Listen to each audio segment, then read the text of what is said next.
Bismillahirrahmanirrahim. Assalamualaikum warahmatullahi wabarakatuh. Alhamdulillah, nahmaduhu wa nasta'inuhu wa nastaghfiruh. Wa na'udzu billahi min shururi anfusina wa sayyiati a'malina.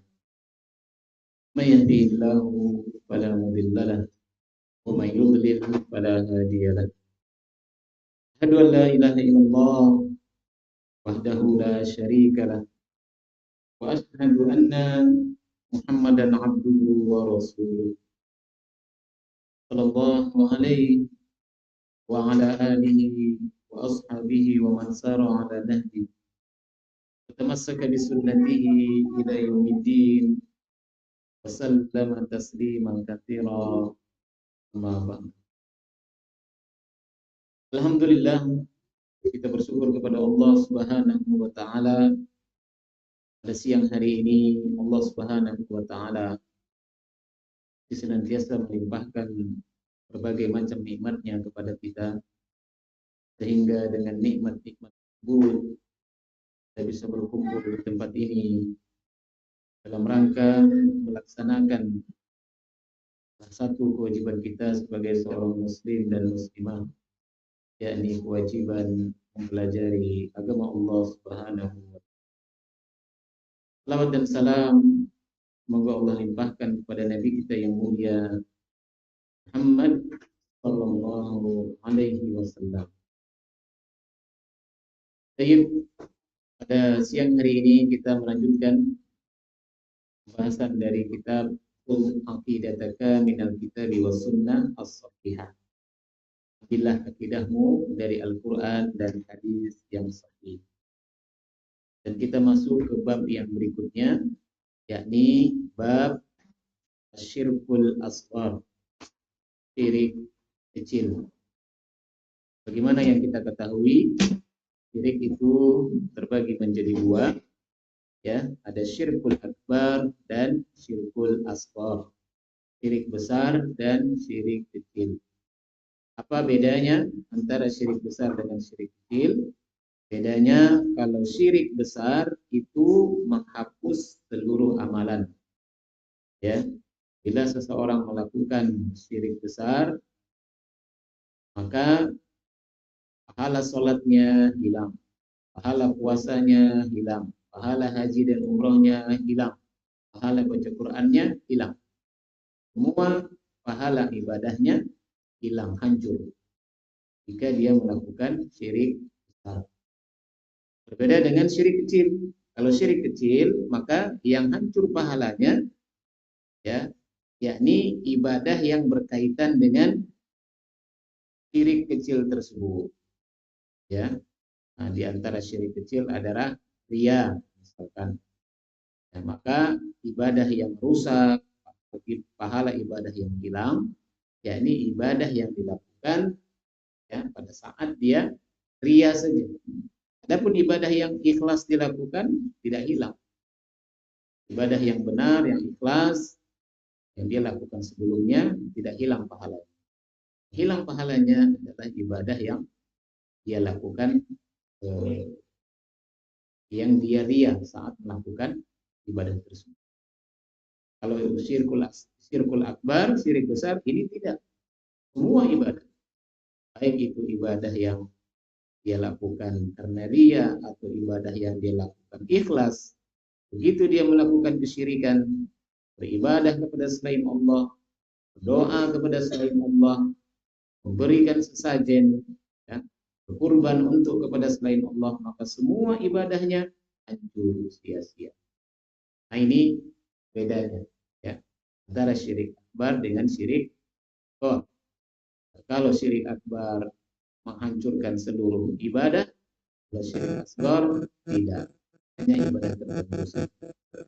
Yang kedua, syirik akbar pelakunya kekal dalam neraka.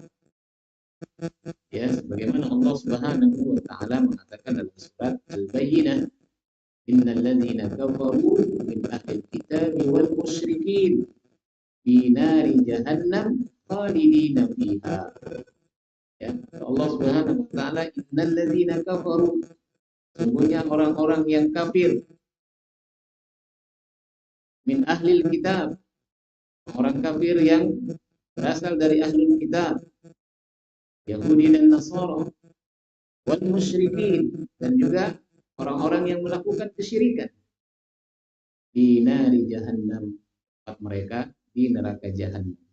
Khalidina fiha, mereka kekal di dalamnya. Ya. Yang dimaksud dengan orang-orang musyrik di sini adalah pelaku kesyirikan, syirik besar. Mereka kekal di dalam neraka.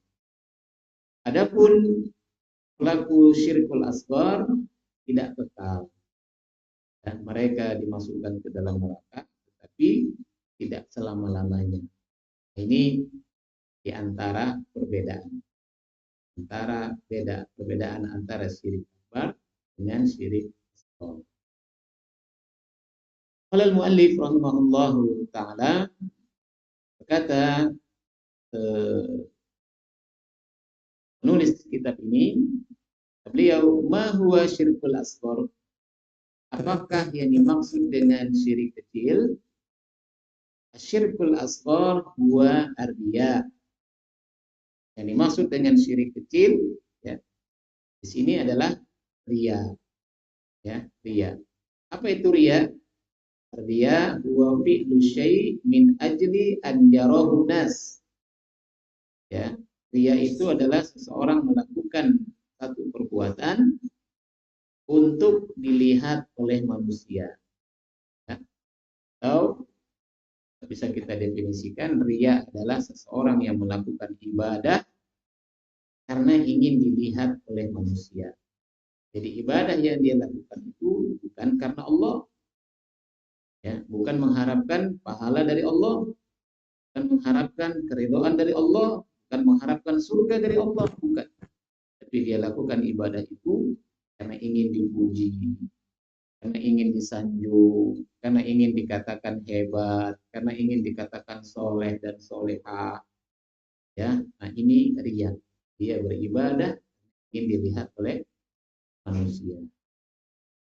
Allah Ta'ala, kata Allah Subhanahu wa Ta'ala, faman kana yarju liqa'a rabbih falyamal 'amalan shalihan wa la yusyrik bi ibadati rabbih ahada. Apa ini? Al-Kahfi ayat 110. Ya. Allah Subhanahu wa Ta'ala, faman kana yarju liqa'a rabbih, barang siapa yang mengharapkan perjumpaan dengan Allah, dia ingin berjumpa dengan Allah, dia ingin melihat wajah Allah nanti di akhirat. Allah Subhanahu wa Ta'ala, falyamal 'amalan shalihan, maka hendaklah ia melakukan amal soleh. Lakukan amal soleh. Amal soleh itu apa? Amal soleh adalah amalan yang diridhoi oleh Allah. Amalan soleh.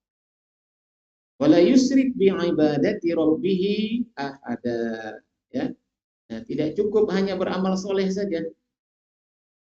Tidak cukup hanya beramal soleh saja. Jika ingin bertemu dengan Allah Subhanahu wa Ta'ala nanti di akhirat, tidak cukup hanya melakukan amal soleh saja. Ya, kenapa? Kalau hanya melakukan amal soleh saja banyak yang sholat, banyak yang puasa, banyak haji umroh, banyak yang baca Quran, banyak orang yang melakukan ibadah ini. Ya, kaum muslimin yang melakukan amal soleh banyak. Tapi apakah cukup hanya dengan melakukan amal soleh saja? Tidak. Harus melakukan yang lain. Apa itu? Wala yusyrik bi ibadati rabbih ahada. Lain melakukan amal soleh, maka hendaklah mereka tidak menyekutukan Allah dengan sesuatu apapun. Ya, tidak menyekutukan Allah dengan sesuatu. Ya. Nah ini jadi seorang mukmin itu hendaklah dia melakukan amal soleh dan meninggalkan kesyirikan. Ya. Lakukan amal soleh dan juga meninggalkan kesyirikan. Melakukan amal soleh, tapi tidak meninggalkan kesyirikan, sia-sia amal soleh. Tidak melakukan kesyirikan, tapi tidak beribadah, juga percuma. Ya. Memang dia tidak menyebutkan Allah, dia tidak beribadah kepada selain Allah, dia tidak berdoa kepada selain Allah, tapi dia tidak mau melakukan kewajibannya sebagai seorang muslim, tidak mau sholat, tidak mau puasa, tidak mau bayar zakat, ya. Maka ini pun tidak cukup. Untuk selamat di akhirat, orang mukmin, ya, lain melakukan amal soleh, mereka juga harus mentauhidkan Allah, ya, harus mentauhidkan Allah. Ini dua hal untuk bisa selamat di akhirat, ya. Mentauhidkan Allah, kalau tidak menyebutkan Allah, dan juga melakukan amal soleh. Baik, berkenaan dengan ria ini, Nabi Shallallahu Alaihi Wasallam satu hari pernah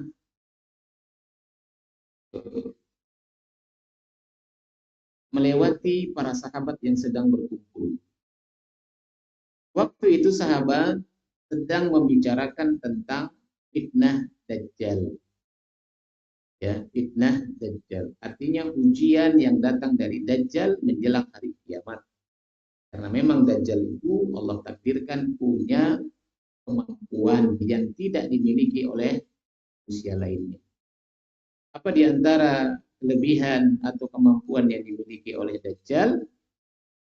Dajjal bisa menghidupkan orang yang sudah mati. Ya, dia bisa menghidupkan orang yang sudah mati. Ini tidak dimiliki oleh manusia biasa. Ya, tidak dimiliki oleh manusia biasa. Dan ini ujian bagi orang-orang yang hidup di zaman itu. Jangankan zaman itu, ya, zaman kita saja. Misalkan hari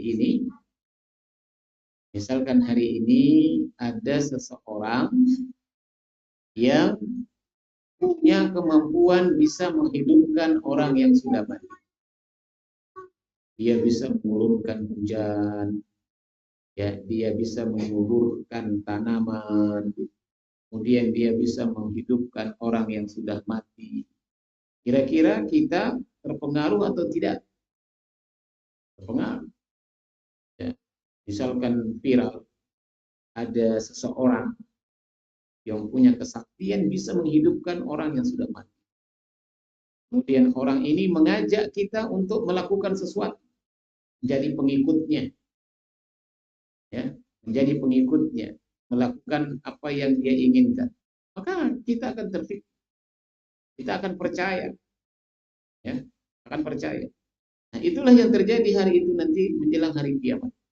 Bahwa ujian atau fitnah Dajjal ini luar biasa. Ya, sedikit sekali yang bisa selamat dari tipu daya Dajjal. Sedikit sekali yang bisa selamat. Mayoritas terfitnah, terhasut, ya, terkena bujuk rayu Dajjal, menjadi pengikut. Nah, para sahabat ketika itu berbicara tentang fitnah Dajjal di akhir zaman kelak. Lalu Nabi SAW melewati mereka. Ya, Rasulullah SAW mendengar pembicaraan para sahabat, kemudian beliau mengatakan, "Ala ukhbirukum bima huwa akhwafu alaikum indi minal masihid dajjal." Kata Nabi SAW, maukah aku beritahukan kepada kalian, ya, sesuatu yang lebih aku takutkan, sesuatu yang lebih aku takutkan menimpa kalian, ya, atau sesuatu fitnah yang lebih aku takutkan menimpa kalian melebihi fitnah Dajjal. Melebihi fitnah Dajjal. Fitnah Dajjal segitu luar biasanya. Tapi kata Nabi SAW, ada sesuatu yang lebih aku khawatirkan, yang lebih aku takutkan menimpa kalian melebihi fitnah Dajjal yang akan menimpa kalian. Nah, sahabat menjawab, ya, tentu ya Rasulullah. Apa itu? Maka Nabi SAW mengatakan yang lebih aku takutkan adalah asyirkul khafi, syirik tersembunyi, syirik yang samar, syirik yang tidak jelas. Ya, yakni an yaquma ar-rajulu fayusalli fayuzayyinu salatahu lima yara min nazaril rajuli. Ya. Kata Nabi SAW, yaitu yang aku takutkan adalah syirik yang samar atau syirik yang tersembunyi. Yakni seseorang yang dia sholat, kemudian membagus-baguskan sholatnya, ya, agar dilihat oleh orang lain. Jadi maksud oleh Nabi Shallallahu Alaihi Wasallam, ya, fitnah atau ujian yang lebih beliau khawatirkan menimpa kita umatnya, melebihi fitnah Dajjal adalah riya, ya, riya, syirik kecil, syirik sama. Itu yang lebih ditakutkan oleh Nabi Shallallahu Alaihi Wasallam. Ya. Artinya Rasulullah SAW lebih khawatir kita terkena penyakit riya daripada terkena fitnah Dajjal. Ya. Tentu kita bertanya, kenapa Rasulullah Shallallahu Alaihi Wasallam lebih mengkhawatirkan kita terkena penyakit riya daripada bertemu dengan Dajjal? Para ulama ada dua alasan. Ya, ada dua alasan mengapa Nabi Shallallahu Alaihi Wasallam lebih mengkhawatirkan kita terkena riya daripada bertemu Dajjal. Alasan pertama, kata para ulama, karena Dajjal hanya muncul menjelang hari kiamat. Ya, Dajjal itu hanya muncul menjelang hari kiamat. Sedangkan riya itu muncul setiap saat. Ya, riya muncul setiap saat. Setiap kali kita mau sholat, setiap kali kita mau beribadah, riya muncul. Sementara Dajjal muncul hanya sekali menjelang hari kiamat. Ya. Ini alasan pertama. Alasan kedua, karena orang-orang soleh insya Allah bisa selamat dari Dajjal. Ya, orang-orang soleh, orang-orang yang beriman, orang-orang yang berilmu, insya Allah bila bertemu Dajjal mereka selamat. Tapi riya, justru penyakit ini menyerang orang-orang soleh. Ya, riya itu justru menyerang orang-orang soleh, menyerang orang-orang yang rajin ibadah, menyerang orang-orang yang berilmu. Gitu. Kalau orang-orang yang tidak ibadah, kira-kira berpotensi kena riya atau tidak? Dia sholat enggak, puasa tidak, baca Quran tidak, sedekah tidak. Kira-kira berpotensi terkena penyakit riya atau tidak? Jawabannya tentu tidak. Kenapa? Ya, karena tidak ibadah. Riya itu seseorang beribadah karena ingin dilihat oleh manusia. Ya, dia beribadah tapi karena ingin dilihat oleh manusia, bukan karena Allah. Itu riya. Nah sekarang ada orang ibadah saja tidak. Gimana dia kena riya? Ibadah saja tidak. Tapi saat itu dia kalau beli handphone suka pamer. Kalau beli tas baru, tasnya suka dipamer. Kalau punya gelang baru, tangannya suka diangkat-angkat, bajunya suka digulung-gulung. Itu riya bukan? Itu bukan riya.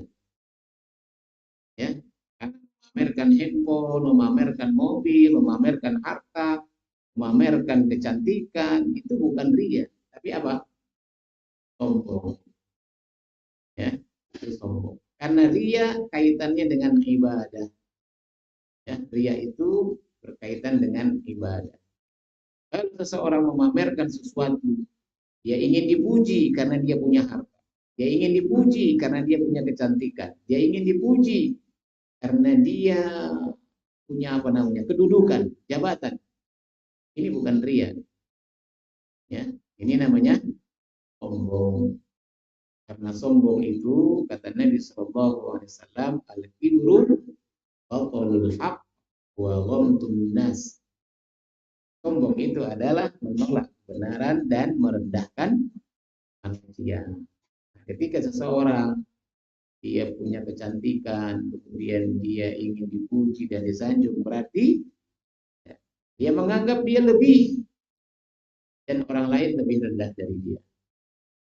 Ya, dia pamerkan hartanya, berarti dia menganggap dirinya lebih, orang lain lebih kurang dari dia. Ya, ini sombong. Jadi orang yang tidak beribadah tidak berpotensi terkena riya. Justru riya ini mengincar dan mengintai orang-orang soleh, mengincar dan mengintai pelaku ibadah. Ya. Maka Nabi SAW lebih mengkhawatirkan umatnya terkena penyakit riya daripada bertemu dengan Dajjal. Kenapa? Karena orang yang soleh, orang yang beriman, orang yang ahli ibadah, insya Allah jika bertemu dengan Dajjal mereka selamat. Tapi riya justru mengincar orang-orang soleh dan sedikit di antara orang-orang soleh yang bisa selamat dari riya. Sedikit, ya. Dan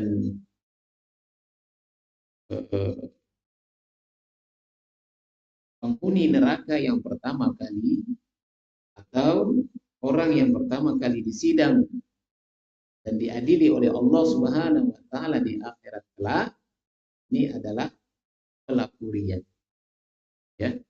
Orang yang pertama kali disidang, diadili, kemudian dilemparkan ke dalam neraka, ini pelaku riya. Bagaimana? Nabi sallallahu alaihi wasallam mengatakan dalam sebuah hadis, "Inna awwalan nasi yuqda yaumal qiyamah alaihi rajulun istushhid." Ya. Sungguhnya manusia yang pertama kali diadili oleh Allah Subhanahu wa taala pada hari kiamat adalah laki-laki yang mati syahid atau seseorang yang mati di medan jihad. Kata Nabi sallallahu alaihi wasallam, fa utiya bihi fa'arrafahu ni'amahu fa'arafaha. Didatangkanlah orang yang mati syahid ini, kemudian Allah sebutkan nikmat-nikmat yang telah Allah berikan kepada dia. Waktu di dunia dia diberi kesehatan, waktu di dunia dia diberi kekuatan, waktu di dunia dia diberi waktu, kesempatan, diberi harta. Ya. Allah sebutkan nikmat-nikmat tersebut. Ya, fa'arafaha, dan dia pun mengakui kalau Allah telah memberikan nikmat tersebut kepada dia. Lalu Allah bertanya, "Fama 'amilta biha?" Untuk apa engkau pergunakan nikmat-nikmatku tersebut? Ya, artinya nikmat sehat, nikmat waktu luang, nikmat masa muda, nikmat kekuatan. Untuk apa digunakan waktu di dunia?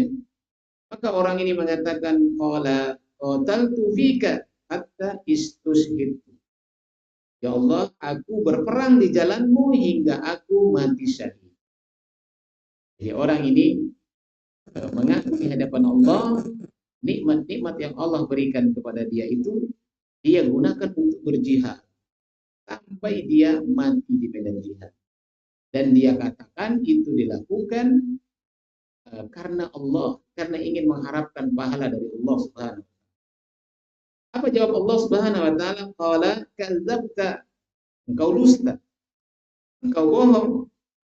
Walakinnaka qatalta bi an yuqal jari.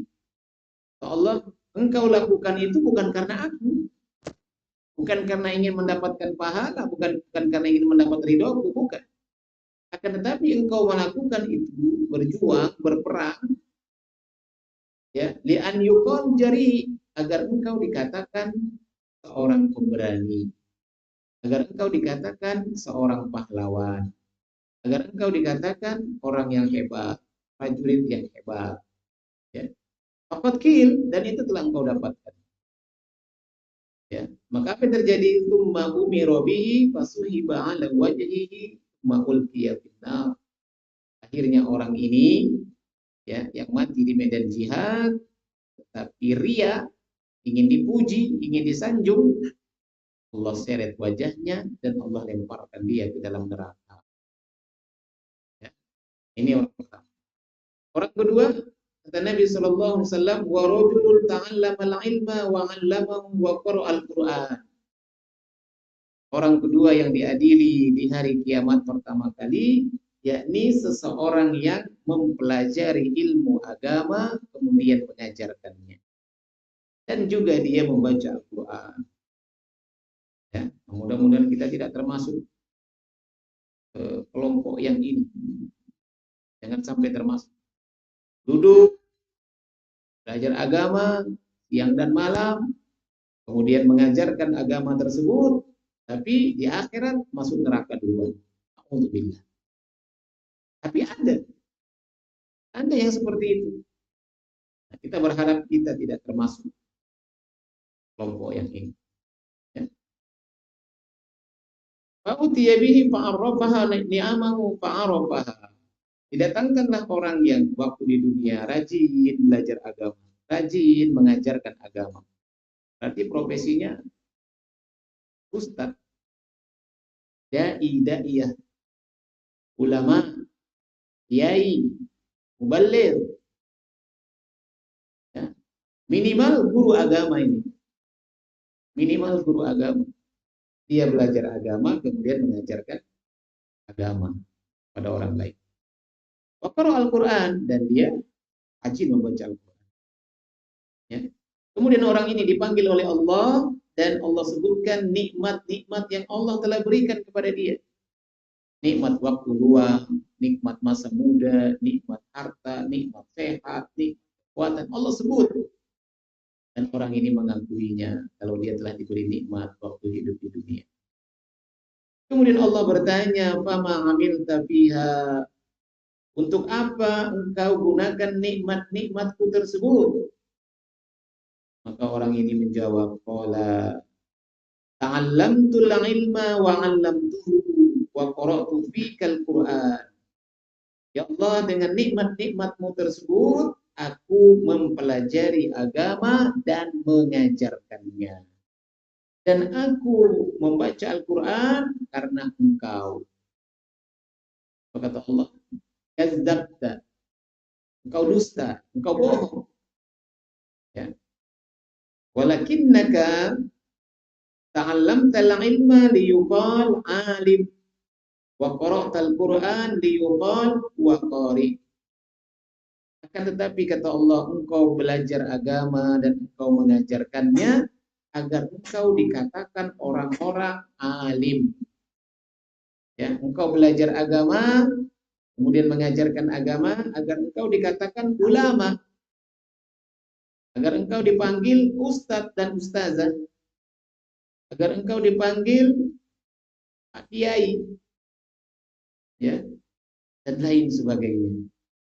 Jadi dia belajar agama bukan karena Allah, tapi karena ingin dipuji dan disanjung oleh manusia. Wa qara'tal Qur'an, dan engkau membaca Al-Quran liyuqal huwa qari, agar engkau dikatakan orang-orang bahwa engkau adalah ahli Al-Quran, orang yang rajin membaca Al-Quran, ya, orang yang hafal Al-Quran. Kau lakukan itu agar dipuji dan disanjung. Faqad qil, dan semua yang engkau inginkan itu engkau dapatkan. Engkau dipanggil sebagai ulama, kiai, ustaz, muballigh, qari, semua engkau dapat. Tsumma umira bihi fasuhiba 'ala wajhihi hatta ulqiya finnar. Kemudian orang ini diseret wajahnya dan dilemparkan ke dalam neraka. Ini orang kedua. Yang pertama kali diadili dan jadi penghuni neraka. Yang ketiga, wa rajulun wasallahu alaihi wa atahu min asnafil mali kulli. Ya. Yang ketiga, orang yang pertama kali disidang di hari kiamat kelak, yakni seseorang yang Allah luaskan hartanya. Orang yang kaya, orang yang banyak harta, ya, dan rajin bersedekah. Dia banyak harta dan juga rajin sedekah, rajin berinfak. Ya, dipanggil oleh Allah Subhanahu wa taala. Fa'utiya bihi fa'arrafahu ni'amahu fa'arafaha. Didatangkan orang ini, kemudian Allah sebut nikmat-nikmat yang Allah telah berikan kepada dia. Nikmat harta yang banyak, badan yang sehat, umur yang panjang. Allah sebutkan nikmat-nikmat itu. Fa'arafaha, dan orang ini pun mengakuinya. Lantas Allah bertanya, "Fama amilta fiha?" Untuk apa engkau gunakan nikmat-nikmat yang aku berikan tersebut? Maka orang ini menjawab, "Ya Allah, ma taraktu min sabilin tuhibbu an yunfaqa fiha illa anfaqtu fiha lak." Kata orang ini, "Ya Allah, tidaklah ada kesempatan, ya, tidaklah setiap kali ada peluang yang engkau menyukai aku berinfak di jalannya, kecuali aku berinfak di jalannya." Ya. Jadi kata orang ini, setiap kali ada peluang berinfak, tidak pernah aku sia-siakan. Datang mengurus masjid, mau mengadakan perluasan masjid, dia berinfak. Datang proposal pembangunan pesantren, dia berinfak. Ya. Setiap kali ada kesempatan berinfak, dia berinfak. Dan dia katakan, illa anfaqtu fi halak, dan aku berinfak itu karena engkau ya Allah. Apa kata Allah Subhanahu wa taala? Kadzabta, engkau dusta, engkau bohong. Walakinnaka fa'alta liyuqal huwa jawad. Engkau melakukan hal tersebut bukan karena aku. Setiap kali infak yang engkau keluarkan, harta yang engkau keluarkan, itu bukan karena aku, kata Allah. Akan tetapi engkau lakukan itu agar engkau dikatakan jawad, agar engkau dikatakan dermawan. Ya. Jadi dia berinfak bukan karena Allah, tapi karena mengharapkan pujian dan sanjungan oleh manusia, agar dikatakan dermawan, agar dikatakan peduli dengan fakir miskin, sayang dengan anak-anak yatim, bahkan mungkin dapat gelar Abul Aitam, bapaknya anak-anak yatim, saking dekatnya dengan anak-anak yatim. Ya. Bukan karena Allah dia lakukan itu. Apa yang terjadi? Tumma umira bihi fasuhiba ala wajhihi tumma ulqiya finnar. Akhirnya orang ini diseret wajahnya, kemudian dilemparkan ke dalam neraka. Ya.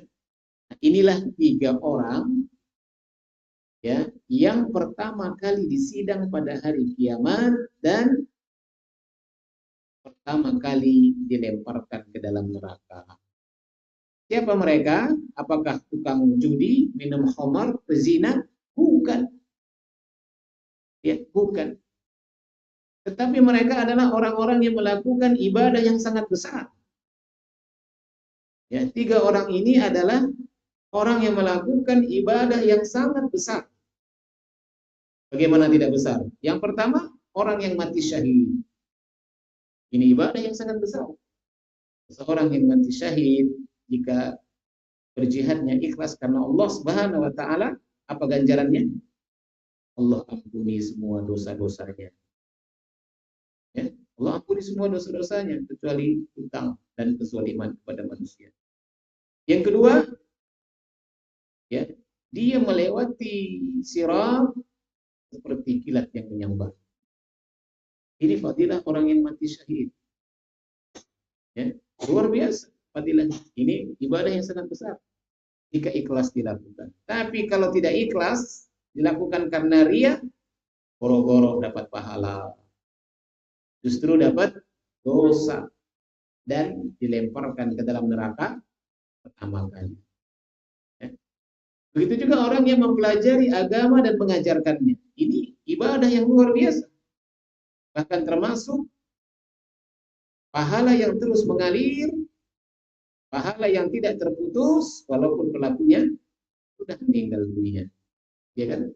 Hadis yang sangat masyhur sering kita dengar, kata Nabi sallallahu alaihi wasallam, "Idza mata ibnu Adam inqata'a 'amaluhu illa min thalathin." Ya, shadaqatin jariyah aw 'ilmin yuntafa'u bihi aw waladin shalih yad'u. Jika anak Adam meninggal dunia, maka terputuslah seluruh amalnya kecuali 3 perkara. sedekah jariyah, yang kedua ilmu yang bermanfaat. Orang ini mengambil peran ini, ya. Orang ini mengambil peran ini, mengambil peluang ini. Dia belajar agama kemudian mengajarkannya. Seharusnya dia mendapatkan pahala yang terus mengalir sampai hari kiamat. Seharusnya, ya, karena dia mempelajari agama dan mengajarkan. Seharusnya dia mendapatkan pahala yang terus mengalir sampai hari kiamat. Tapi karena itu dilakukan bukan karena Allah, tapi karena mengharapkan pujian dan sanjungan manusia, boro-boro dapat pahala, justru dapat dosa dan dilemparkan pertama kali ke dalam neraka. Begitu juga yang ketiga, orang yang berinfak. Ini juga amal jariyah, sedekah jariyah. Jika itu ikhlas dilakukan karena Allah, maka dia akan dapat pahala sampai hari kiamat. Tetapi karena itu dilakukan karena riya, ingin mengharapkan pujian dan sanjungan dari manusia agar dikatakan dermawan dan lain sebagainya, ya, boro-boro dapat pahala, justru dilemparkan neraka pertama kali. Nah, jadi ini menjadi pelajaran besar bagi kita. Kalau ibadah sekelas jihad, ya, sekelas jihad, kemudian ibadah sekelas mengajarkan agama, ibadah sekelas berinfak, ini saja kalau riya tidak dianggap oleh Allah, tidak diperdulikan oleh Allah, Allah lemparkan pelakunya ke dalam neraka. Padahal mereka melakukan ibadah yang besar. Bagaimana dengan ibadah yang kecil yang kita lakukan? Ya. Salat sunnah, riya. Puasa sunnah, riya. Apa lagi misalkan? Nyantunin satu orang anak yatim, riya. Yang besar saja pelakunya Allah lemparkan ke dalam neraka. Kalau riya, bagaimana ibadah yang lebih kecil dari itu? Kita sholat malam 2 rakaat saja, update status. Alhamdulillah, malam ini bisa sholat malam, padahal capek banget, ngantuk banget. Ya? Ingin dipuji dan ingin disanjung, ada pahalanya? Tidak ada. Harus. Ya. Bisa jadi jika ibadah yang kita lakukan itu semuanya karena riya, maka di akhirat kita akan menangis. Kita akan menyesal. Kenapa? Karena begitu dibuka catatan amal kita, pahalanya 0. Karena semua ibadah yang kita lakukan bukan karena Allah, tapi karena manusia. Oleh sebab itu hendaklah kita berhati-hati menjaga ibadah kita. Jangan sampai beribadah karena ingin dipuji dan disanjung oleh manusia.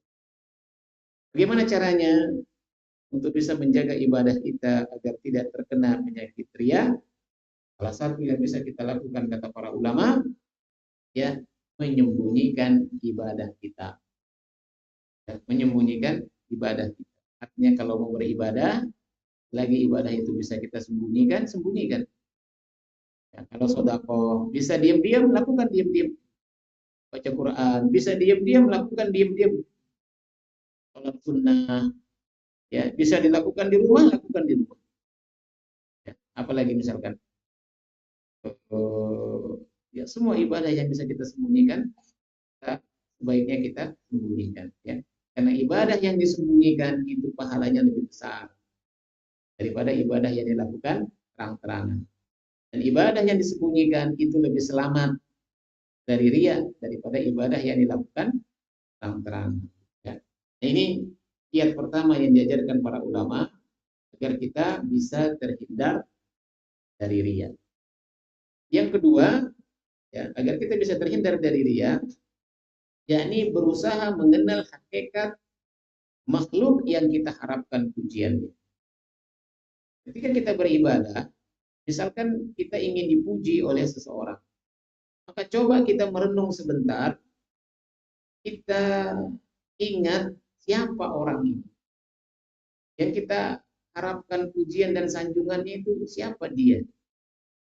Oh, Pak Camat, Pak Lurah, Bupati, Gubernur, atau calon mertua, misalkan. Siapa mereka ini?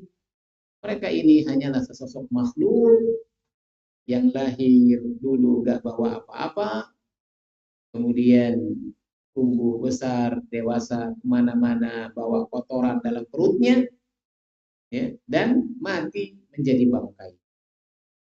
Pertanyaannya, perlukah kita mengharapkan pujian dan sanjungan dari orang-orang yang kemana-mana bawa kotoran dalam perutnya, kemudian dia mati menjadi bangkai? Tidak perlu. Ya. Perlukah kita mengorbankan pahala puasa, pahala salat, pahala baca Quran, pahala haji, pahala umroh kita hanya ingin dipuji dan disanjung oleh makhluk yang mati menjadi bangkai? Ya. Jika terbersit di hati kita ingin dipuji si fulan, ingin disanjung si fulan, ingin dilihat oleh si fulan, cepat-cepat merenung siapa si orang ini. Kok saya begitu getolnya, begitu semangatnya ingin dipuji dan disanjung sama dia. Dengan merenung, usaha mengenal hakikat makhluk yang kita harapkan pujiannya, mudah-mudahan kita sadar bahwa yang perlu kita harapkan pujian dan sanjungannya hanya Allah Subhanahu wa Ta'ala. Kita beribadah ingin dilihat oleh Allah, kita beribadah ingin dipuji oleh Allah, kita beribadah ingin dimuliakan oleh Allah Subhanahu wa Ta'ala. Ini dua kiat yang mudah-mudahan kita bisa terhindar dari riya. Ya. Kemudian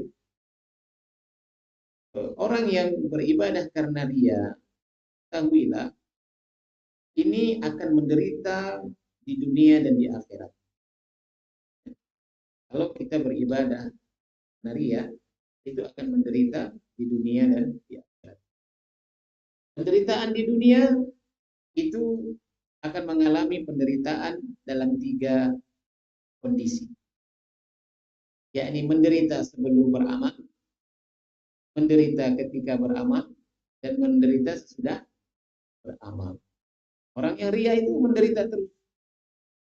Misalkan dia mau sedekah, ya, mau menyantuni anak yatim, mengundang 20 orang anak yatim, tapi riya. Ini lelah ini. Bikin makanan yang bagus, makanan yang enak, bahkan kemasannya juga yang bagus. Ya, kalau kemasannya jelek, wah nanti malu. Ya, malu. Apalagi mungkin tempatnya juga didekor dan lain sebagainya. Ya. Kemudian nanti sibuk foto-foto. Ya. Sebelum beramal sudah menderita, menyiapkan ini, menyiapkan itu. Ya, sudah menderita. Takut begini, takut begitu. Menderita itu, padahal belum beramal. Belum sedekah, baru mau akan sedekah. Sudah terlalu banyak hal-hal yang harus dipikirkan. Kemudian yang kedua, menderita ketika beramal. Ketika beramal, ketika diundang anak-anak yatim itu datang, tetangga, ya bahkan mungkin orang-orang tokoh-tokoh setempat, dia sibuk memuji ini, sibuk menyebut itu, ya lelah, capek, menderita. Kemudian menderita setelah beramal. Setelah dia bersedekah, dia mengharap orang memuji dan menyanjungnya. Ternyata nggak ada yang muji, menderita dia. Kalaupun ada yang memuji, mungkin yang memuji hanya 2-3 hari. Hari pertama dia dipuji, hari kedua dia dipuji, hari ketiga dia dipuji, hari keempat orang-orang udah berhenti puji dia menderita lagi. Ya. Jadi orang yang riya itu, apapun ibadah yang dia lakukan, dia akan menderita dunia dan di akhirat. Di dunia dia menderita sebelum beramal, ketika beramal dan juga sesudah. Adapun di akhirat dia lebih menderita lagi. Ya. lebih menderita lagi. Apa itu? Yakni semua pahalanya, ya, pahala sholatnya jika dia ria, maka hangus pahala sholatnya. Pahala puasanya hangus jika dia ria. Pahala hajinya hangus jika dia ria. Pergi haji karena ingin dipanggil Pak Haji dan Bu Haji. Kalau orang-orang nggak panggil Pak Haji, Bu Haji, dia marah. Ya, dia sudah menderita, ya. Menderita. Di dunia menderita, di akhirat lebih lagi, lebih lagi. Ibadah yang dilakukan di dunia harus tidak ada. Ya. Bahkan orang-orang yang waktu di dunia beribadah bukan karena Allah, di akhirat, ya, mereka diusir oleh Allah Subhanahu wa taala. Diusir oleh Allah. Apa kata Allah nanti di akhirat kepada orang-orang yang ria, yang beribadahnya karena manusia waktu di dunia? Kata Allah Subhanahu wa taala, "Idhabu ila alladziina kuntum turauna fid dunya." Ya. Kata Allah Subhanahu wa taala, pergilah kalian kepada orang-orang yang dahulu kalian harapkan pujiannya. Orang-orang yang waktu di dunia umroh, haji supaya dikatakan Pak Haji, sedekah supaya dikatakan dermawan. Ya. Allah, pergi sana kalian, ya, datangi orang-orang yang dahulu kalian harapkan pujian dan sanjungan. Diusir oleh Allah Subhanahu wa taala. Ya. Nah, di dunia mereka beribadah tidak mengharapkan balasan dari Allah. Nanti di akhirat Allah pun nggak butuh kepada mereka. Ya. Bahkan diusir oleh Allah Subhanahu wa taala. Kemudian penderitaan berikutnya di akhirat, Allah akan buka aibnya. Kalau di dunia dia bisa menutupi riyanya, bisa menutupi niatnya dalam hati dari pandangan manusia. Tapi di akhirat, ya, mereka tidak bisa menutupi aib mereka. Justru dibuka oleh Allah Subhanahu wa taala. Bagaimana Nabi sallallahu alaihi wasallam mengatakan, barang siapa yang beramal untuk diperdengarkan, ya, maka Allah akan perdengarkan pada hari kiamat. Allah akan buka aibnya. Dan barang siapa yang beramal karena ingin dilihat atau karena ria, maka Allah akan perlihatkan aibnya di hadapan khalayak pada hari kiamat. Waktu di dunia orang lain nggak tahu kalau dia ria. Tapi di akhirat Allah buka aib itu sehingga, ya, manusia di hari kiamat melihat, mengetahui, oh, orang ini ternyata dulu waktu ibadah dia. Allah buka aibnya. Ini diantara penderitaan pelaku ria di akhirat. Baik, kita lanjutkan masih bab ini, ya. Lagi itu tadi bab tentang apa? Tentang ria, ya, tentang ria.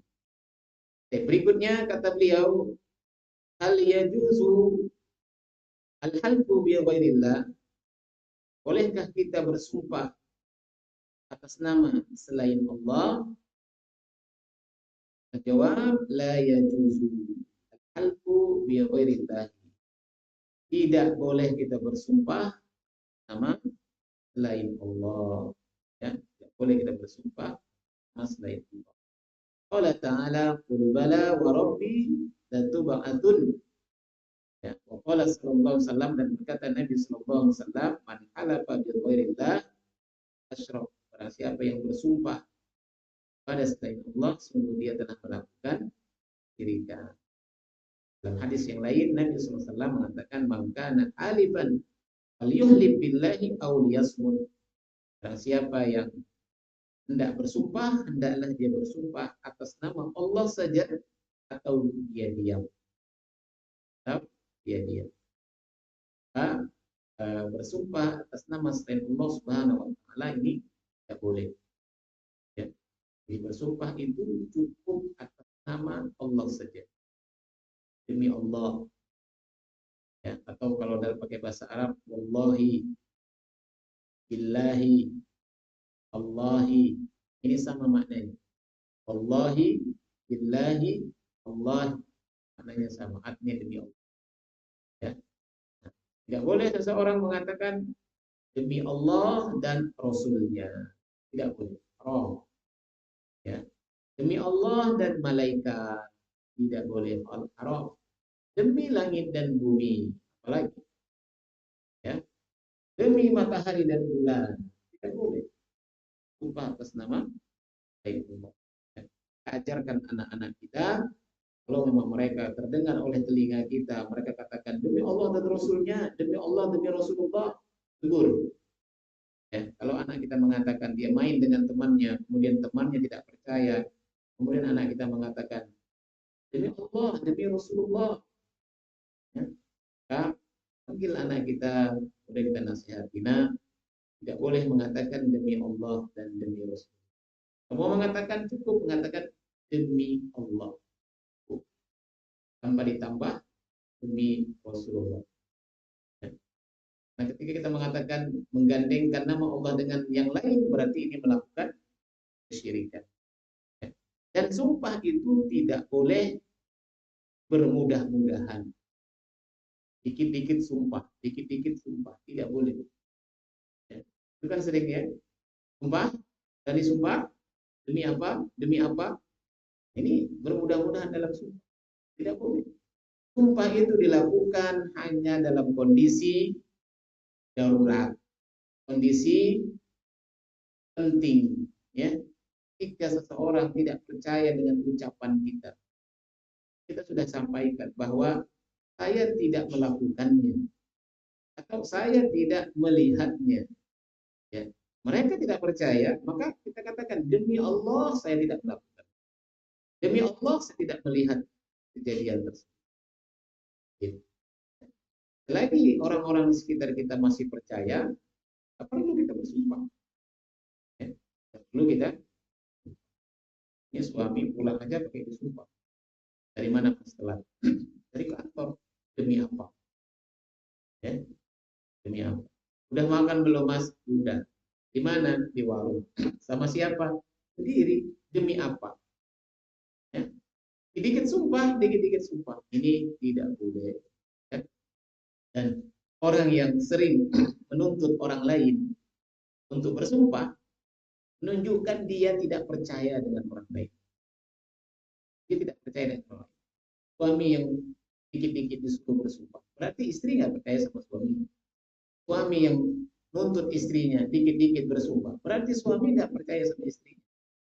Dan orang yang tidak mudah percaya dengan orang lain, ya, orang yang tidak mudah percaya dengan orang lain, menunjukkan bahwa orang ini juga tidak dipercaya. Ya. Orang kalau dia suka menuduh si A begini, itu menunjukkan jati diri dia sebenarnya.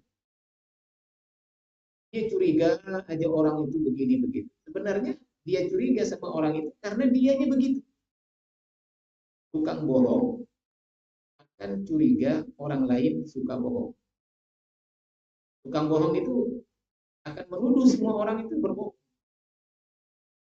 Dia bilang jangan percaya sama si fulan, jangan mudah percaya sama orang lain, jangan mudah percaya sama orang yang tidak dikenal. Kenapa?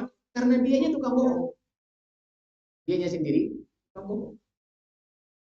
Nah, jadi karakter atau ucapan kita, sikap kita kepada orang lain itu sebenarnya menunjukkan jati diri kita.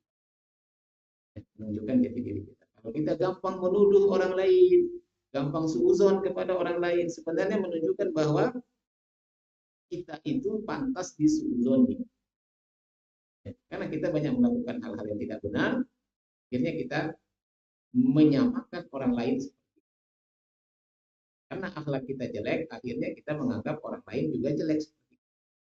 Nah, kita tidak bisa dipercaya, bohong, maka kita pun menganggap orang lain sama seperti tidak bisa dipercaya dan juga bohong.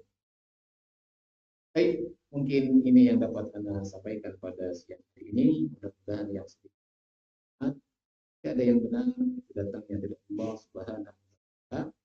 Ada yang salah itu dari saya, semoga Allah ampuni dan memberikan hidayah. Jika ada pertanyaan, ada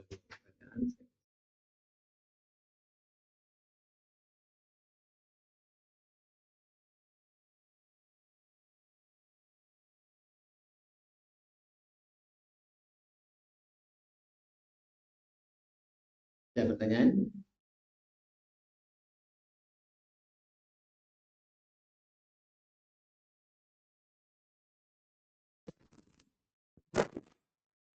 Kalau tidak ada, kita tutup dengan membaca doa kepada majelis. Subhanallah wa bihamdika, wa la ilaha illa anta, astaghfiruka wa atubu ilaik. Assalamualaikum warahmatullahi wabarakatuh.